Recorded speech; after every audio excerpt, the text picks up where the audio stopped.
Kopivnice, Tchécoslovaquie, automne 1958. Un ingénieur de l'usine Tatra ouvre une enveloppe portant le tampon du ministère de la Défense nationale. La lettre est courte. Elle demande à Tatra de concevoir un véhicule blindé de transport de troupes en coopération avec la Pologne. L'ingénieur pose la lettre sur son bureau et regarde par la fenêtre les collines de Moravie. Il fabrique des camions depuis 20 ans. Maintenant, Prague lui demande de fabriquer la guerre. Ce moment n'a rien d'héroïque dans les archives. Aucun discours, aucune cérémonie. Une enveloppe, une lettre, un homme devant une fenêtre. Pourtant, ce que cette lettre met en mouvement va traverser 3 continents, 3 guerres, et 2 effondrements d'empire, celui de l'Union soviétique et celui des illusions que ses alliés nourrissaient sur leur propre liberté. Pour comprendre pourquoi cette lettre est extraordinaire, il faut comprendre ce qu'elle signifie dans le contexte de 1958. Depuis la fin de la Seconde Guerre mondiale, les armées polonaises et tchécoslovaques ne choisissent pas leur équipement. Elles reçoivent ce que Moscou décide de leur envoyer. Les chars sont soviétiques. Les camions sont soviétiques. Les fusils sont soviétiques. La doctrine est soviétique. La question de savoir si tel matériel convient aux besoins réels de l'armée polonaise ou tchécoslovaque n'entre pas dans l'équation parce que la question elle-même est illégitime dans un pacte militaire où un seul membre fixe les règles. Le matériel en dotation à cette époque illustre parfaitement cette logique. Le BTR 152, le transport de troupes blindées standard du pacte de Varsovie, est une machine à roues ouvertes sur le dessus, sans protection contre les tirs en plongée, sans capacité amphibie, avec une cabine de conduite séparée de la soute à troupes par une simple cloison. Les soldats qui montent à l'intérieur sont exposés à la pluie, au froid, aux éclats d'obus venant du ciel. En cas d'attaque aérienne, ils espèrent. Ce véhicule date de 1950. Les armées occidentales ont déjà commencé à le dépasser techniquement.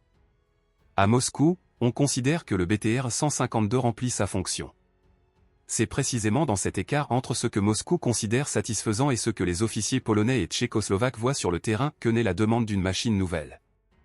Les 2 pays formulent leurs requêtes séparément, par des canaux militaires différents, et obtiennent une réponse identique. Moscou autorise une coopération bilatérale pour développer un nouveau transporteur blindé.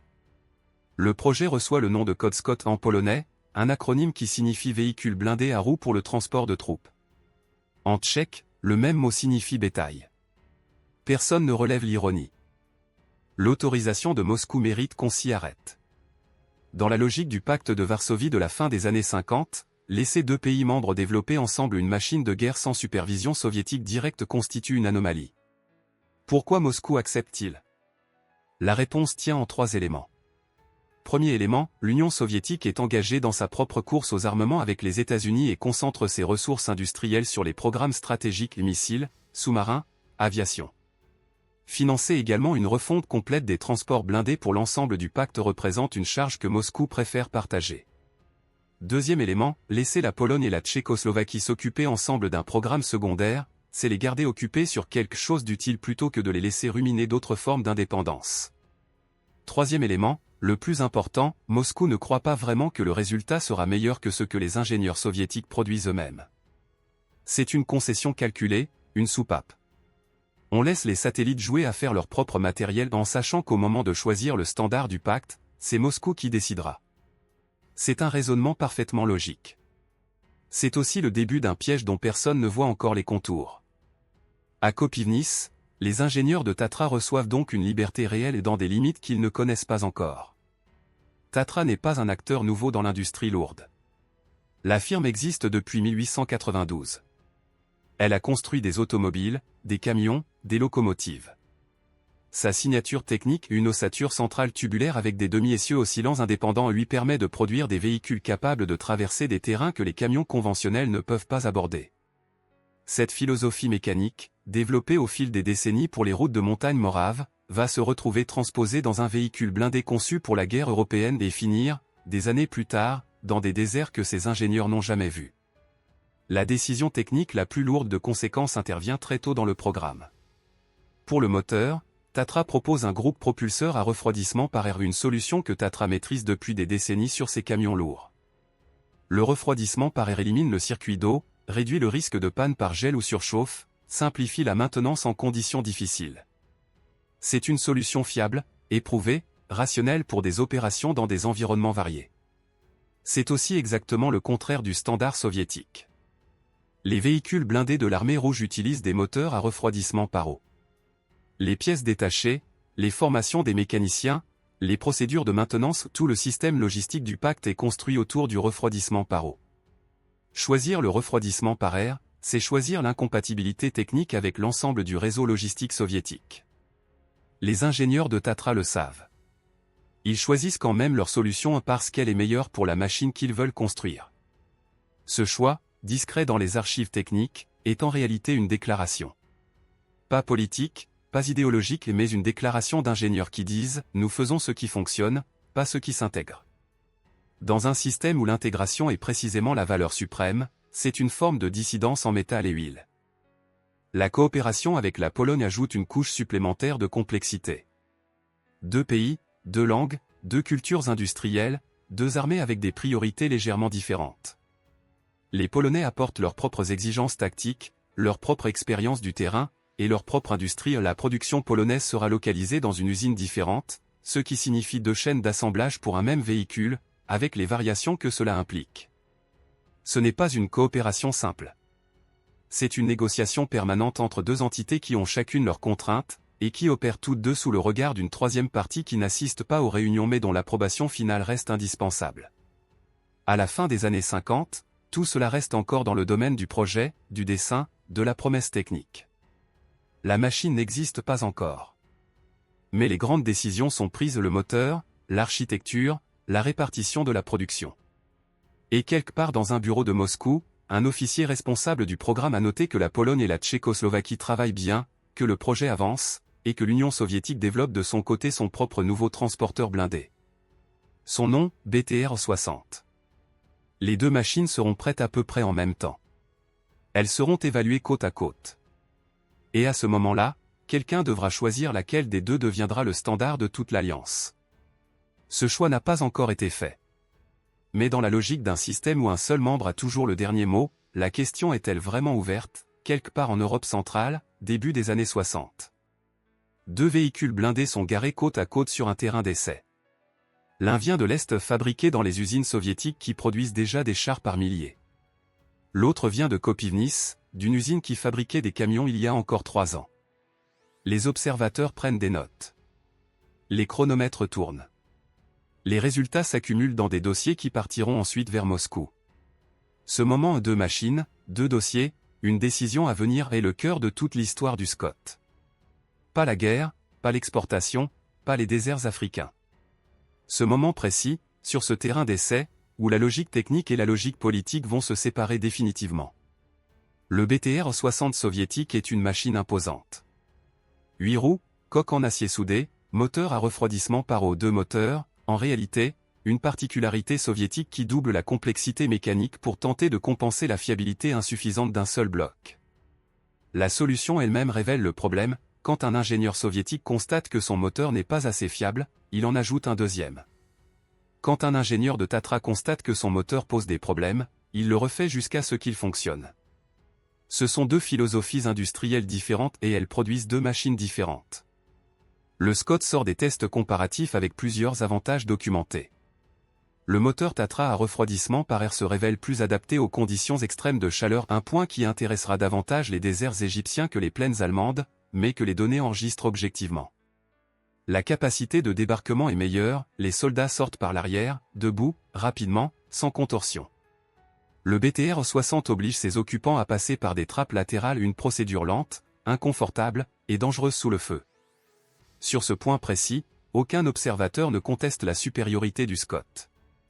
Les soldats qui montent dans un BTR-60 et dans un Scott et qu'on interroge ensuite donnent la même réponse. La décision arrive pourtant de Moscou sans ambiguïté: le standard du pacte de Varsovie sera le BTR-60. La justification officielle porte sur l'unification logistique: un seul véhicule, une seule chaîne d'approvisionnement, une seule formation pour les mécaniciens de toute l'Alliance. C'est un argument rationnel.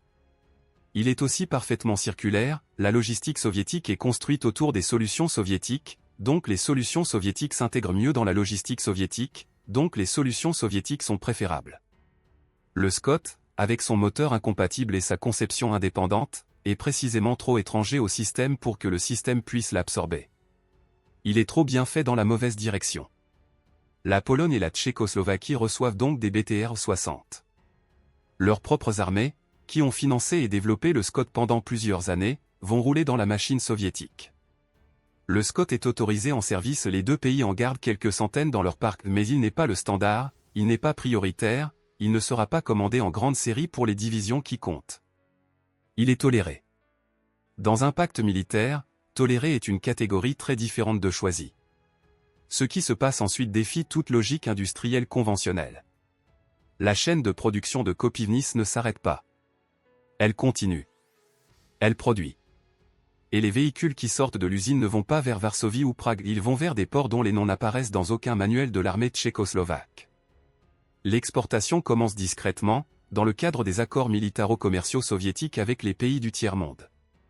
L'Union soviétique orchestre ses livraisons. Le Scott est un produit du bloc, il s'exporte comme un produit du bloc, avec les mêmes circuits diplomatiques et les mêmes arrangements financiers que les Kalachnikov et les MiG. Tatra fabrique, Moscou distribue, et les acheteurs se trouvent dans des régions où les ingénieurs de Kopivnice n'ont jamais mis les pieds. L'Inde commande des Scott. La Libye en reçoit. L'Ouganda en obtient. L'Irak en intègre dans ses brigades mécanisées. Le Soudan, la Syrie, le Maroc, la liste des opérateurs s'allonge jusqu'à approcher la vingtaine de pays sur 3 continents. Et dans chacun de ces pays, la raison du choix est souvent la même, le moteur à refroidissement par air fonctionne mieux dans la chaleur que les solutions soviétiques standards. La décision technique que Tatra avait prise pour des raisons de fiabilité générale se révèle être, accidentellement, une décision parfaitement adaptée au marché que Moscou veut conquérir. Le Scott devient un argument commercial précisément parce qu'il n'est pas une machine soviétique standard. Il y a dans cette situation quelque chose qui dépasse l'ironie ordinaire. La Pologne et la Tchécoslovaquie ont créé une machine pour leurs propres armées. Leurs propres armées n'en veulent pas, ou plutôt, on ne leur demande pas si elles en veulent. La machine part donc équiper les armées de pays avec lesquels ni la Pologne ni la Tchécoslovaquie n'entretiennent de relations militaires directes, dans des conflits que ni l'une ni l'autre ne reconnaissent officiellement, dans des déserts que ni l'une ni l'autre ne considèrent comme leur théâtre d'opération.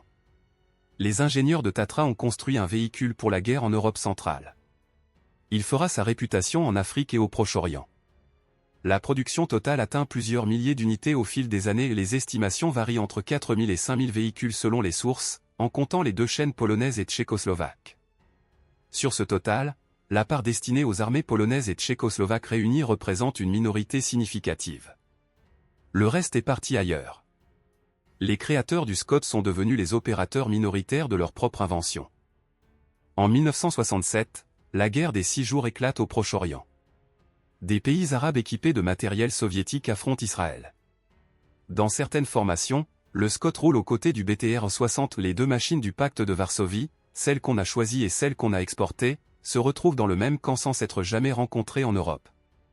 Les équipages ne savent probablement pas que l'une vient d'une usine à camions en Moravie. Ils savent seulement qu'elle roule. À Prague, en 1967, on suit les nouvelles du Proche-Orient comme dans tous les pays du bloc, c'est-à-dire à travers le filtre de ce que les agences officielles décident de transmettre. Si des Scott tchécoslovaques brûlent dans le Sinaï ou progressent dans la poussière du Golan, aucun journal de Prague n'en parle. La machine est là-bas. L'information, elle, reste ici. Et puis vient 1968. Cette année-là, quelque chose se passe en Tchécoslovaquie elle-même, quelque chose qui va poser sur toute l'histoire du Scott une question à laquelle personne n'a vraiment répondu depuis. Dans la nuit du 20 à 21 août 1968, environ 500 000 soldats du pacte de Varsovie franchissent les frontières de la Tchécoslovaquie. Ils viennent d'Union soviétique, de Pologne, de Hongrie, de Bulgarie et de République démocratique allemande. Ils arrivent en chars, en camions, en véhicules blindés de toutes sortes. Les rues de Prague se remplissent de métal avant l'aube. Les habitants qui se réveillent ce matin-là ouvrent leurs fenêtres sur une ville occupée. La question qui concerne directement notre histoire est simple et documentairement difficile, est-ce que des Scott, des véhicules fabriqués en Tchécoslovaquie, conçus en partie par des ingénieurs tchécoslovaques, portant des composants Tatra ont participé à cette invasion? Les archives militaires polonaises et soviétiques de cette opération ne sont pas toutes ouvertes. Ce que l'on sait avec certitude, la Pologne participe à l'invasion avec des unités mécanisées équipées de matériel varié, et le Scott est en service dans l'armée polonaise à cette date. Ce que l'on ne peut pas affirmer sans source directe, qu'une unité précise équipée de Scott a franchi la frontière tchécoslovaque cette nuit-là. Cette distinction mérite d'être posée clairement parce que si le fait s'avère, il transforme l'histoire du Scott en quelque chose d'autrement plus sombre. Une machine tchécoslovaque, utilisée pour écraser une révolte tchécoslovaque. Ce serait une ironie que même un romancier éviterait d'écrire, de peur qu'on ne le croie pas. Ce qui est certain, en revanche, c'est ce que l'invasion de 1968 fait à la relation entre la Tchécoslovaquie et le pacte de Varsovie et donc à la signification du Scott comme projet. Pendant 10 ans, les ingénieurs de Tatra avaient travaillé dans un cadre contraint mais porteur d'une certaine logique, on nous laisse créer, donc nous créons. L'invasion détruit cette logique en une nuit. Elle démontre que la liberté accordée aux satellites n'est pas une liberté, c'est une concession révocable à la première occasion jugée nécessaire par Moscou. Le Scott, projet né d'une autorisation soviétique, redevient ce qu'il a toujours été, un objet fabriqué à l'intérieur d'un empire, avec la permission de l'empire, pour les besoins de l'empire.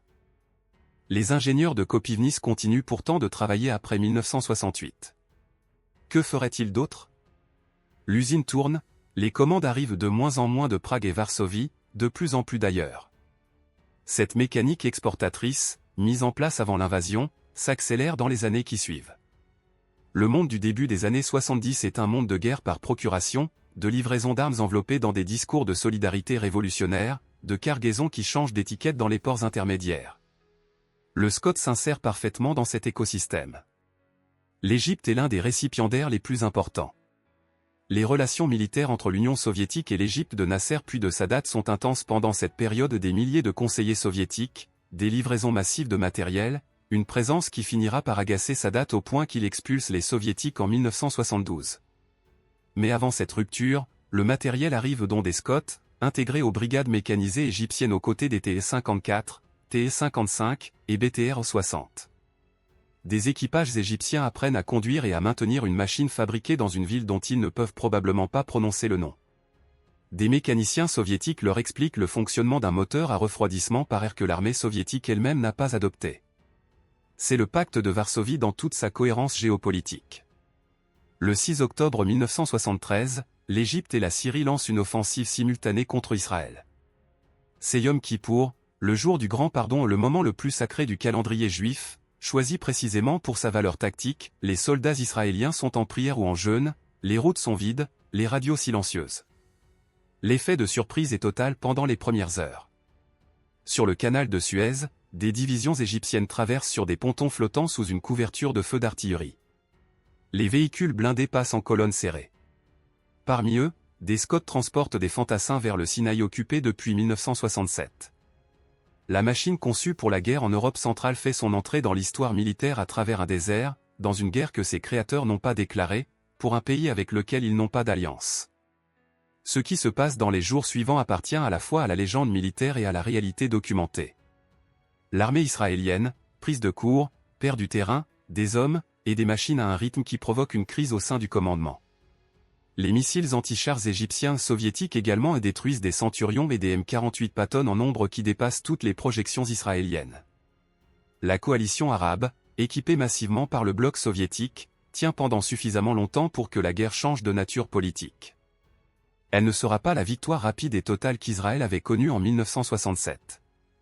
À Prague, pendant ces 19 jours de guerre, la presse officielle couvre le conflit selon la ligne du pacte, soutien aux pays arabes, condamnation de l'agression israélienne et américaine, silence sur les détails matériels. Aucun journal tchécoslovaque ne publie une carte montrant où les Scott de Tatra opèrent dans le Sinaï. Aucun responsable politique ne mentionne la contribution de l'industrie tchécoslovaque à l'effort de guerre égyptien. La machine est là-bas. La Tchécoslovaquie, officiellement, n'y est pas. Quand le cessez-le-feu est imposé le 24 octobre 1973, le bilan matériel est vertigineux des deux côtés. Israël a perdu plus de 400 chars. Les pays arabes ont perdu bien davantage, les estimations varient selon les sources, mais le chiffre de plus de 2000 véhicules blindés détruits ou capturés côté arabe circule dans les analyses militaires occidentales de l'époque. Dans ce total, une partie inconnue mais réelle concerne des Scott. Certains brûlent dans le sable du Sinaï. D'autres sont capturés par les forces israéliennes qui procèdent, comme à leur habitude, à une analyse technique minutieuse de tout ce qu'elles récupèrent sur le terrain. Ce que les techniciens israéliens découvrent en examinant un Scott capturé mérite qu'on s'y attarde. La plaque constructeur indique Kopivnice. Le moteur est un Tatra. La conception est clairement différente des BTR soviétiques qu'ils connaissent bien depuis 1967. ce n'est pas une machine soviétique, c'est une machine du bloc soviétique, ce qui n'est pas tout à fait la même chose, et les Israéliens sont suffisamment rigoureux pour noter la distinction. Le renseignement militaire israélien catalogue, photographie, mesure. L'information rejoint les bases de données de l'OTAN, qui enrichissent leur connaissance du matériel du pacte de Varsovie avec des données obtenues sur un champ de bataille à 6000 km de l'Europe centrale. À Kopivnice, rien de tout cela n'est su officiellement. La guerre est finie, les commandes continuent, l'usine produit. Dans les archives de Tatra, 1973 est probablement une année comme les autres des chiffres de production, des bons de livraison, des rapports techniques. Aucun dossier marqué Sinaï. Aucune mention des véhicules capturés. Aucun bilan de ce que la machine a accompli ou subi dans un conflit qu'elle n'était pas censée connaître. Ce silence administratif est peut-être la chose la plus révélatrice de toute cette histoire. Une machine peut traverser un canal, brûler dans un désert, finir dans un rapport de renseignement ennemi et l'usine qui l'a fabriqué n'en saura officiellement rien. C'est ainsi que fonctionne un empire qui distribue des armes comme des arguments politiques, les conséquences appartiennent aux destinataires, jamais aux fabricants. Mais 1973 n'est pas la fin du voyage du Scott. C'est à peine le milieu. Et ce qui attend la machine dans les années suivantes va poser une question que ni Tatra ni Prague ni Varsovie n'avaient anticipée: que fait-on d'une arme qu'on a créée quand l'empire qui vous a permis de la créer s'effondre? Varsovie, été 1980. Dans les chantiers navals de Gdansk, des ouvriers font grève. Leur syndicat s'appelle Solidarność. Le gouvernement polonais regarde Moscou pour savoir quoi faire. Moscou regarde ses divisions blindées stationnées en Pologne et calcule. Les chars ne bougent pas cette fois. Mais dans les parcs de matériel des unités mécanisées polonaises, les BTR-60 et les quelques centaines de Scott en service attendent, moteur froid, dans une tension que personne ne nomme officiellement. Ce détail des machines à l'arrêt pendant une crise politique intérieure résume parfaitement ce que le Scott est devenu dans les armées qui l'ont créé. Pas un outil de guerre, pas un symbole de fierté industrielle. Un objet en attente d'ordre, dans un système où les ordres viennent d'ailleurs. Pendant que la Pologne traverse 1980 et 1981 dans une instabilité croissante, le Scott continue de voyager. L'Angola reçoit des livraisons dans le cadre du soutien soviétique au MPLA, le mouvement populaire de libération de l'Angola, engagé dans une guerre civile qui durera 27 ans et fera entre 500 000 et 1 million de morts selon les estimations. Dans ce conflit, le Scott roule aux côtés de conseillers cubains, sous commandement soviétique indirect, contre des forces soutenues par l'Afrique du Sud et les États-Unis. Une machine conçue pour traverser les plaines d'Europe centrale se retrouve dans la brousse angolaise, dans une guerre par procuration entre superpuissances, conduite par des soldats cubains formés à la Havane dans des véhicules fabriqués en Moravie. La guerre froide a une logique propre, et cette logique est parfois indiscernable de l'absurde. En 1982, le Liban. Israël envahit le sud du pays. Les forces palestiniennes et syriennes qui lui font face disposent de matériel soviétique varié et parmi ce matériel, des Scott figurent dans certaines formations. La machine se retrouve ainsi, pour la deuxième fois en moins de 10 ans, dans un conflit impliquant Israël. Les techniciens israéliens qui avaient catalogué des Scott capturés dans le Sinaï en 1973 retrouvent la même machine, sous d'autres cocardes, dans un autre pays. Pour eux, le Scott est désormais une connaissance, un véhicule du bloc identifié, analysé, dont les faiblesses sont documentées.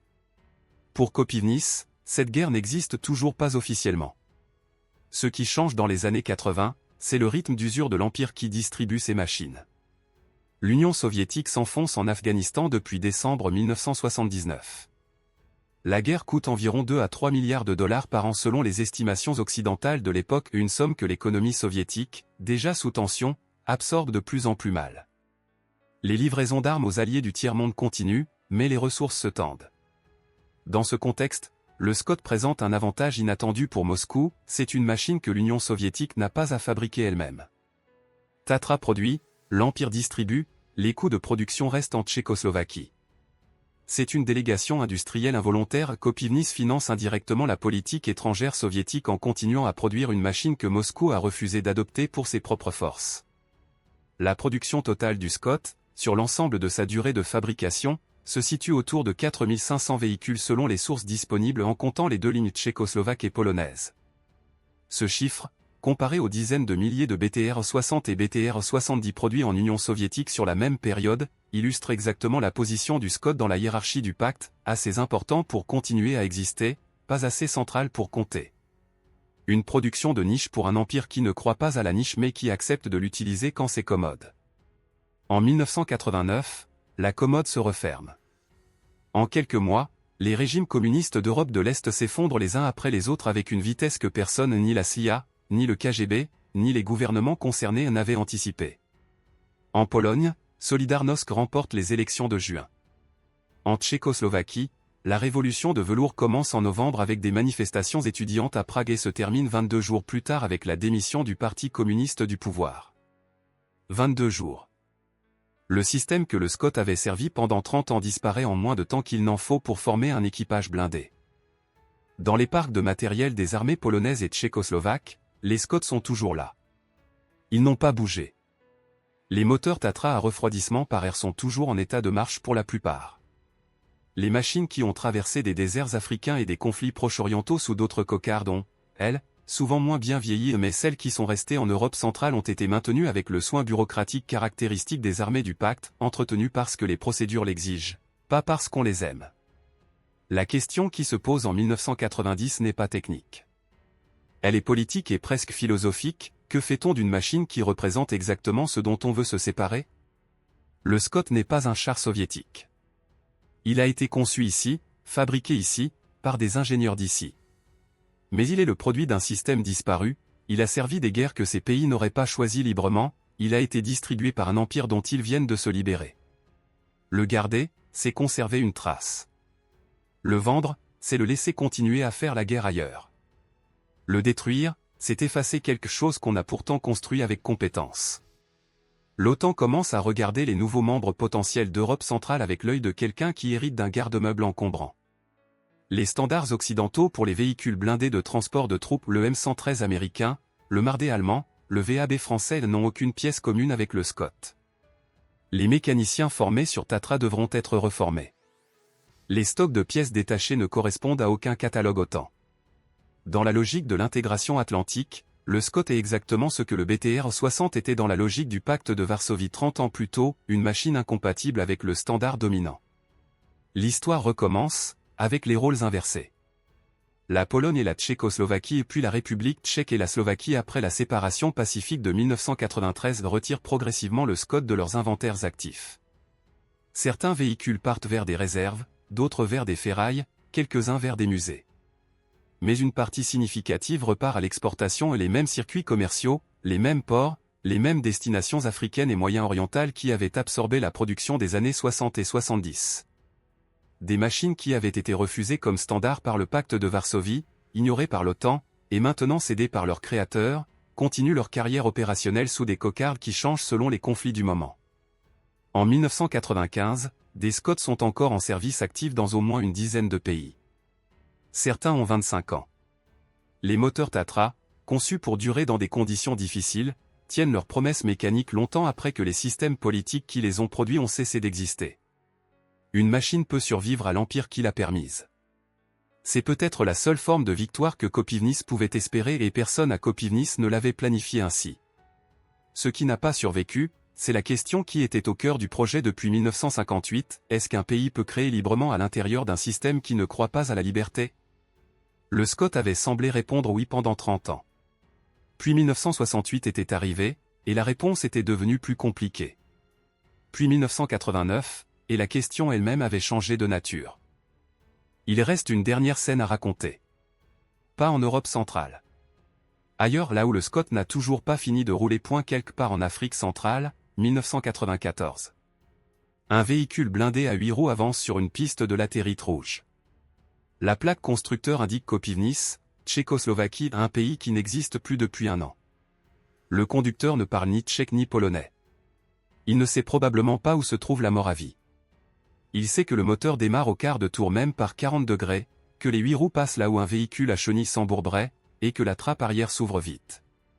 Dans son métier, c'est tout ce qui compte. Pendant que Prague et Varsovie regardent vers Bruxelles et Washington, leurs machines continuent la guerre à leur place. Le Rwanda de 1994 est le nom d'un génocide. En 100 jours, entre avril et juillet, environ 800 000 personnes sont tuées à un rythme de destruction que les historiens compareront aux pires épisodes du XXe siècle. Les forces des Nations Unies présentes sur place, sous commandement canadien, disposent de moyens limités et d'un mandat qui leur interdit d'intervenir. Dans ce chaos, du matériel blindé de provenance diverses circule entre les factions. Des Scots figurent dans les inventaires de certaines forces africaines de la région à cette période. Leur présence exacte au Rwanda en 1994 reste difficile à confirmer précisément, et ce document ne l'affirme pas. Ce qui est certain, c'est que la machine continue d'opérer en Afrique centrale pendant cette décennie dans des contextes que ses fabricants originels n'auraient pas voulu revendiquer. Prime présence régionale confirmée, implication directe au Rwanda à vérifier. Ce même 1994, à Prague, la République tchèque prépare sa candidature à l'OTAN. Les négociateurs tchèques rencontrent leurs homologues de l'Alliance à Bruxelles. L'un des sujets à l'ordre du jour, la compatibilité du matériel militaire tchèque avec les standards de l'OTAN. Le Scott apparaît dans les inventaires comme un équipement en cours de retrait. Les représentants de l'OTAN notent, passent à autre chose. La machine qui avait défié les standards du pacte de Varsovie 30 ans plus tôt est maintenant un obstacle administratif dans un autre processus d'intégration. Elle n'est pas assez soviétique pour être un symbole politique, pas assez occidentale pour être conservée. Elle est juste incompatible encore une fois, toujours. La Yougoslavie se désintègre depuis 1991 dans une série de guerres qui dureront jusqu'à la fin de la décennie. Les républiques successeurs héritent du matériel de l'ancienne armée fédérale, une armée qui avait développé ses propres véhicules blindés mais qui avait aussi reçu, par divers canaux, du matériel du bloc soviétique au fil des années.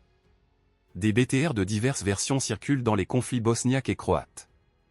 Si des Scots ont transité par les Balkans à cette période, les archives sont fragmentées et les confirmations difficiles. Ce qui est documenté, la région devient pendant cette décennie un marché de matériel blindé d'occasion provenant de tout l'ancien bloc de l'Est, et Kopivnice figure dans les listes de fournisseurs potentiels que les courtiers en armement consultent. Présence directe de Scots dans les guerres yougoslaves, ne pas affirmée sans source. Ce qui est parfaitement documenté et ne nécessite aucune nuance, c'est ce qui se passe en Tchécoslovaquie puis en République tchèque avec le parc de Scots restant. Entre 1990 et 2000, l'armée tchèque retire de service actif la quasi-totalité de ses Scots. Les procédures de mise en réserve, d'aliénation et de cession suivent leur cours bureaucratique. Des véhicules partent vers des musées. Le musée de l'armée à Prague en conserve au moins un exemplaire en état. D'autres partent vers des collections privées de véhicules militaires, un phénomène en expansion dans l'Europe des années 90 où des collectionneurs rachètent le matériel de la guerre froide à des prix dérisoires. D'autres encore partent vers des revendeurs qui les réexportent vers des destinations africaines ou moyen-orientales. La machine circule, change de main, change de cocarde, sans que personne à Prague ne suive sa trace.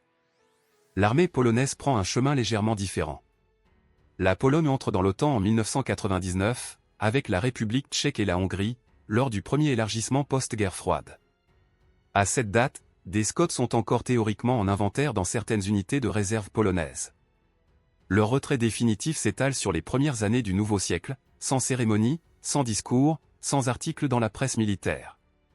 30 ans après leur mise en service, les machines fabriquées à Kopivnice et dans les usines polonaises quittent les armées qui les ont créées aussi discrètement qu'elles y étaient entrées par une enveloppe administrative, sans témoin. Pendant ce temps, en Afrique, le Scot travaille. L'Ouganda l'utilise dans ses opérations en République démocratique du Congo au tournant des années 2000, dans un conflit que les analystes appellent parfois la Première Guerre mondiale africaine, un enchevêtrement de factions, de pays voisins, de ressources minières et de violences de masse qui fait entre 3 et 5 millions de morts selon les estimations, principalement civiles, principalement de maladies et de famines consécutives au déplacement. Dans ce contexte, un véhicule blindé à 8 roues fabriqué en Moravie dans les années 60 transporte des soldats ougandais dans une forêt congolaise. Le moteur Tatra tient. La carrosserie vieillit. La guerre continue. Il y a dans cette longévité africaine quelque chose que les ingénieurs de Tatra auraient peut-être reconnu comme un compliment et refusé comme un destin. Ils avaient construit une machine fiable. La fiabilité, dans un monde où les guerres ne manquent pas, est une propriété qui trouve toujours preneur. Une machine qui démarre, qui roule, qui transporte, qui survit à la chaleur et à la piste, cette machine ne se retire pas. Elle continue jusqu'à ce qu'un obus, une mine, ou la rouille décide pour elle. La République tchèque entre dans l'Union européenne en 2004. Cette année-là, Kopivnice est toujours une ville industrielle en Moravie. Tatra fabrique toujours des camions et des véhicules lourds pour les marchés civils et militaires, avec la même signature technique des essieux indépendants, le même refroidissement par air sur certains modèles, la même philosophie de robustesse héritée d'un siècle de fabrication. L'usine qui a produit le Scot n'a pas disparu. Elle a survécu à la guerre froide, à la normalisation, à la révolution de velours, à la transition vers l'économie de marché. Elle a survécu à tout sauf à la commémoration. Personne n'organise de cérémonie pour le Scott. Personne ne pose de plaque. La machine a traversé 3 continents et 5 décennies de conflits, et son histoire officielle tient en quelques lignes dans les encyclopédies militaires spécialisées que lisent des passionnés dans des langues que les équipages africains ne parlent pas. En 2008, un rapport des Nations Unies sur les flux d'armes en Afrique centrale identifie des véhicules blindés d'origine tchécoslovaque dans les inventaires de plusieurs factions armées non étatiques en République démocratique du Congo. Le rapport ne donne pas de numéro de série. Il ne précise pas comment ces véhicules sont arrivés là, par combien de mains ils sont passés, combien de fois ils ont changé de propriétaire depuis leur sortie d'usine.